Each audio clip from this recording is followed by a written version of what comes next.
Hello, everybody. Welcome back. Hiya! How you doing? I am important, Doctor. Yes, very much so. Indeed. Yes. Muy importante. What? But Spanish for very important, I'm assuming. No, you don't know Spanish at all. Muy importante. Hey, here I study rare Pokemon fossils all the time I study. You have a fossil for me? He kind of has that like Yoda talk. Semi broken English. Oh, that is Helix fossil. It is. Is fossil of Doduo. God damn it! A Pokemon that is already extinct. No, the Doduos went extinct. They killed the Dodos. The Dodos went extinct.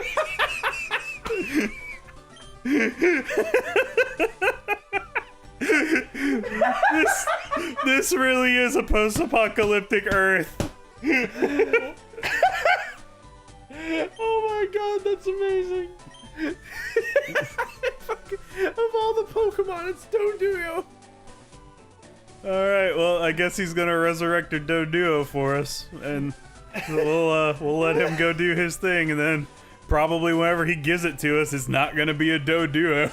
Probably not. Depending on how many layers of a random number generation are involved in this process. I don't think it could have been a more perfect Pokemon choice. God, freaking Doduo. Fucking Dodo bird. They killed the Dodos. Ooh! Oh my god. Hey, I know. I like Mischievous. It's a little ghost Pokemon. Oh man, that was funny. Freaking Doduo. Probably not even gonna be a Doduo. Knowing our luck, probably not. No. Nope. Ooh, that's right. This is a wild Pokemon. I can catch it. If you want it, you can throw a Pokeball at it. You want it? It's yours, my friend, as long as you have enough balls. If you want No! it, if you want it, you should put a Pokeball on it.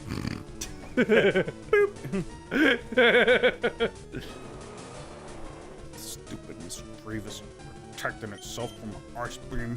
Stop it! Ha! It failed! So mean. How dare you make yourself immune? How rude. Pokemon. Man, catching Pokemon is always harder than trying to just beat the hell out of it. Yeah, because you're trying to make sure you don't kill it. But that's the thing, they never die in the anime, they just get knocked out, and then they throw the Pokeball at it. That seems like that would make a lot more sense. Yeah. Yeah, that does feel like it would make a lot more sense. It's like, oh, you made it have the dizzy eyes, now you throw the Pokeball. No. Well, I mean, the bear with like the spinny eyes, I would imagine you could just throw a Pokeball at it any time and catch it. I will name you Mirsty. Mirsty? Why Mirsty? I don't know. Right. Oh, Misty doesn't like ghost Pokemon. That was more ghastly, but Mirsty. Mirsty. It sounded fun to me. Mirsty. Oh, hey, it's that thingy. Metacham, yeah. It's a combination psychic fighting, Oh. which is a unique combination. I just like it because they look like they have baggy pants. Stop! Hammer time. Yeah, pretty much. It's exactly what it looks like. Got them good old-fashioned hammer pants. Oh yeah, this Pokemon's got definitely got hammer pants. What it tried to use Swallow? Oh, that's for a stockpile. That's right. You have you have to have stockpiled stuff to then either swallow it to heal. Oh, Dad Bod's level 27. Hell yeah! Keep leveling up, Dad Bod. Yep. Keep going, Dad Bod. Oh, I thought there might have been a door down there. Darn it! Now I'm just wasting time like a goof. Well, while you're wasting time like a goof, how about we talk about something? Okay. Like what?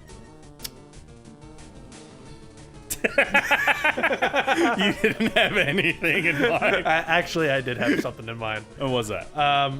I recently recently picked up Starlink Battle for Atlas. Yeah, you've been ranting about that game a lot in our Ranting? private chats. I've been freaking loving that game. What? You know I have to give you a little shit just because. I know, because you're my friend. Yup, that's what friends do. Probably by the time this episode comes out, we may have already played it on a stream or Possibly. something. We've talked about it. But as of this episode, I've been loving the game. It's the Star Fox game that I have been wanting forever, even though it's not technically a Star Fox game. It looks interesting, but I didn't want to have to invest a shit ton of money into toys. Well, I mean, if you don't want the toys, you can just buy the digital version, and you'll get like all the content digitally, like out of the box. It's Okay, then cheaper that I'd way. probably do that then. I mean, that's one thing that Ubisoft did a really good job of with this game, is offering like a huge portion of options for every kind of player of the game out there. They just didn't do a very good job explaining how it works. Well, I mean, if you don't want anything to do with the toys or anything like that, just get the digital version. Okay. You know, you'll get the digital version, you'll get all this stuff digitally. It's like the toys are nice, I just don't have room for it. Yeah, I got the starter pack. Part of me wishes I had gotten the digital version just because it comes with so much more content. Really? Oh yeah, like because because when you get the starter pack, you get the on the Nintendo Switch version, which is the one that most people are getting because Star Fox. You get 2 pilots, Fox McCloud and the Starlink main character. You get 1 ship, which is the R-Wing, and you get 2 weapons. The digital version is $15 cheaper, and it comes with like 7 pilots, 7 ships, and like 10 or 12 weapons. Neat. So it's just like, huh. Yeah. Financially speaking, the digital version's the way to go. Yeah? But I ended up getting the physical copy because A, I didn't know that the digital version had that much content, and B, I really wanted the R-Wing. Makes sense. So I ended up getting the physical copy and buying the DLC to get all the other stuff.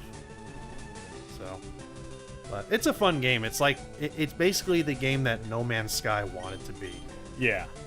And Can you like get out of your ship and like do shit as your like pilot? No, it's strictly only in the ship. Oh. But there's a lot of exploration that you're doing on planets in your ship. It's actually really cool. Okay. It's like your ship basically acts as your playable character. Neat. So, and you know, you can swap between pilots all the time, and each pilot levels up individually, so you can kind of keep track of them the way that you want. Yeah. So, it's a really awesome game. I've been really enjoying it. Now we got Magneton. Nice. So yeah, I mean, it's on other platforms like the PlayStation and Xbox PC. You know, I don't think it's on PC. No, it's not on PC. I don't think so. No, it's not on PC. But it is on PlayStation and Xbox. But the Switch version is definitely the one to get because all that extra content that you're getting with Star Fox. Like, yeah, the game doesn't look as pretty, but what? Magneto? Magneto? Yeah, Magneto. Why is there a K in there? Because it's the knee. Oh, Magneto. Well done, sir. I was surprised I was able to fit it all in there. The master of Magneto. Oh, goodness. All right, Analyst Chloe. Analyst Chloe. Let me fight your snake and get on with my life. So, but I've been having a lot of fun with that. But what have you been playing? I've actually I've gotten back into Overwatch with the Halloween event going on. Besides that, I've also been playing Monster Hunter again. Yeah, like you and I have been spending a lot of time playing that. The only thing with Monster Hunter World is I would want like more monsters, or make some of the older fun monsters to fight like more valuable at the end game. Yeah, we talked about this in the game, which was Monster Hunter, like the older Monster Hunter games, the reason why there are people out there who prefer the older ones to World is because they have so many more monsters. Yeah, because you're telling me like some games have like upwards of like 90 different creatures to hunt. Yeah, like the newest one for the Nintendo Switch, which is just a re-release of Monster Hunter Generations, has 90 monsters in it. It's insane. And yeah, Monster Hunter World has, I think, 35 different like unique monsters. Yeah. And but like whenever you get to the end game, you might only hunt like a fourth of those. Yeah, and I understand why people have a problem with that aspect of Monster Hunter World, but at the same time, I do understand why there's so few, a smaller amount of monsters. Because they had to completely rebuild the monsters like engine and like everything. So it was a complete revamp. Yeah, because you got to figure, even with like the later Monster Hunter games before World, they were still recycling the majority of the monster assets from previous games, going all the way back to the first game. Yeah, so they were just copying over the bones, kind of. Exactly, while they were putting more focus in developing new monsters, whereas with Monster Hunter World, they had to recreate the older monsters if they wanted to keep them. Yeah, and so it's just like, I completely understand that, and I don't fault them, but it's just, it's been out how long now? It came out in January, so 10 months. And the only like new monster that I can think of is like Lunastra and Kolvataroth. We got Lunastra, we got Kolvataroth, Devil Joe, and Devil Joe. That was and we also got Behemoth. And that was a crossover event. So yeah, that's not something that would regularly appear in the game. Yeah, that's a unique thing. And so it's just, I feel like there should have been like a bigger bulk patch of like a DLC or something. Yeah, and I get why they're trying to like steer away from doing DLC with it. I think they eventually will, because they haven't added G rank to World yet. Yeah. I imagine at some point they're gonna have to add G rank, because G rank is a big deal with previous games. Yeah. Also, I'm pissed off there isn't a tempered Dodo Gamma. So, but that's just me. Capcom, give us a tempered Dodo Gamma. Give it to us now. Oh, that'd be funny. Well, I imagine with the next game, Monster Hunter World 2 or whatever they call it, they're probably going to at least double the amount of monsters, because at that point they're just like, okay, we've already made a whole bunch of assets, we can recycle a lot. And I think the reason that they're probably going to go to Monster Hunter 2 is because they can create new zones and incorporate a bigger variety of creatures. Yeah. Just because Monster Hunter World, with the way the story kind of plays out, they're a little pigeonholed in what they were focusing on. Yep, exactly. I think Monster Hunter World was a proof of concept in that the fighting of the monsters feels fluid and it's fun, and it serves as a platform for future games. Kind of like how Breath of the Wild is kind of going to be the platform for future Zeldas. Yeah, exactly. Monster Hunter World is basically like the presentation of this is what the future of the series is. And I'm personally okay with that. I love the changes that they made in Monster Hunter World. Because I've been playing the series since Monster Hunter 3, and I remember like after spending a shit ton of time in World, Generations Ultimate came out for the Switch, and I picked it up for a little while, and I couldn't do it because it was just like, no, like World has spoiled me. And I never played any of the older Monster Hunter games, but like I've gone back and looked at like a lot of the creatures in those games. I'm just like, oh, that would be awesome to fight.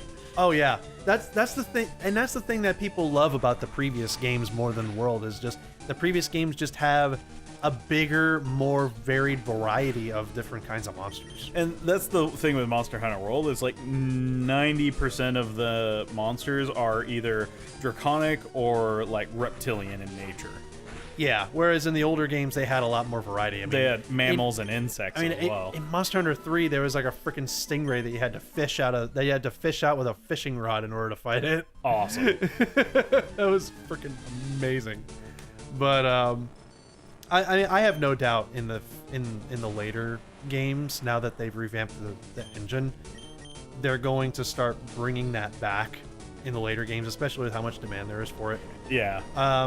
It's just they had to revamp the engine at some point, and they had to start somewhere with it. You know what I mean? And that's what World is. World is a new beginning for the franchise, and I'm personally okay with it. The quality of life changes that they brought into World are just wonderful. Absolutely wonderful. You know, like I love the fact that customization's more flexible. You know, skills are more flexible. Yeah, I hate how RNG on top of RNG decorations is. That's my only big complaint. Trust me, dude, the RNG was even worse in the older games. And that's what I've heard. So trust me, the RNG has improved. It's just there's gonna have to be some level of RNG in there. And it's just the first Wyverian ritual thing to turn decorations into other decorations is just unreliable. It's too skewed to be usable regularly. I wonder if the audience knows anything about what we're talking about right Maybe now. not. Sorry. It's okay. We're just having fun talking about something that we're enjoying talking about. But I will say the other game I mentioned, Overwatch, like the Halloween event this year, they came out with a slew of amazing skins. And Hammond has this, his robot is like a big jack-o'-lantern. yeah. And he's dressed up as like a little bat, but the way that his face looks with the bat and the bag on his head, do you remember Men in Black whenever the roach guy like pulled the skin back and it was just like, I know you're like this? Yeah, I know exactly Hammond's what you're face talking looks like that. Editor, go ahead and throw up a picture Somebody's of that skin. just squishing his head backwards. Yeah, that is an amazing Halloween skin for him. It fits him really well. It is a beautiful skin. And then Moira got a Banshee skin, which is really good too. Yeah, that fits her very well. I wish they would have given her like a Banshee's whale like emote to go with it. I love whenever they come out with like different kinds the of shutter's still up. I thought I hit the button. I just love that whenever they come out with like skins to celebrate like a holiday or something. The skins are always like so appropriate for the character. Oh yeah, they very carefully consider what skins that they roll out for It's like different characters. freaking what's his name, the rat? Junkrat? Junkrat, yeah. Whatever rat. I just remembered the rat part. I think it was last year or the year before Junkrat's Halloween costume was the mad scientist. Yeah, that was actually the first Halloween. Yeah, and that fit him so well. It was Junkenstein. yeah, that was the perfect fit for him.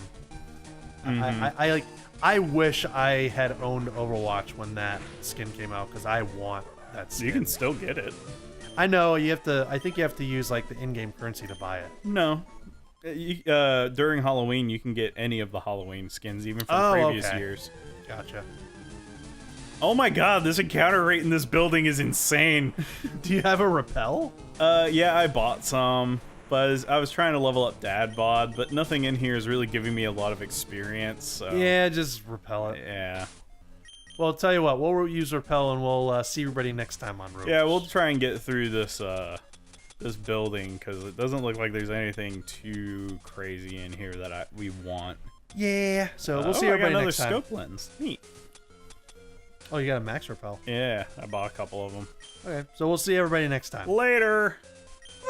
Boom, boom, boom, boom.